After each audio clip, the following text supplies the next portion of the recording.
এইটা দিয়ে মনে হয় খেলার যোগ আমাদের পাকিস্তানের ভাইয়াদের একটু অপমানই করে ফেললো, কারণ খেলার যোগ জানে যে পাকিস্তানের দ্বারা এইটা আসলে সম্ভব না, যে 64 রানে জেতা এবং 13 ওভার 1 বলে ম্যাচ জেতা, দুটাই যে শ্রীলঙ্কার সাথে কি কঠিন এবং শ্রীলঙ্কার কন্ডিশনে কি কঠিন এটা খেলা যোগ ভালো করে জানে, যার জন্য একটু হালকা করে মনে হয় আমাদের একটু পাকিস্তানের ভাইয়াদের রোস্ট করে দিল।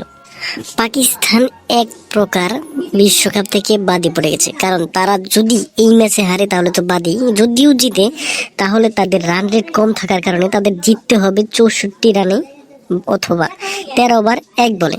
যদি এইটা না হয় তাহলে তার পরের ম্যাচে যদি তারা জিতে তাহলে কিন্তু তারা সেমিফাইনাল যেতে পারবে না, এবং পরবর্তীতে ম্যাচ যে আছে সেটাও জিততে হবে, আজকের যে ম্যাচ সেইটাও জিততে হবে।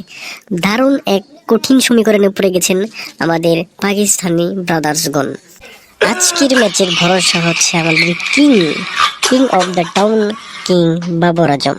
যদিও এতক্ষণে এত ম্যাচ হওয়ার পরে আমাদের কিং বাবর আজমের ব্যাট জ্বলতে পারেনি, তবে আজকে আশা করা যাচ্ছে তিনি যখন সংকটময় অবস্থায় আছেন আমাদের পাকিস্তান টিম, তখন তিনি জ্বলে উঠবেন এবং একটা ঝলক দেখাবেন এবং পাকিস্তানকে সেমিফাইনালে এক পা টেনে নিয়ে যাবেন।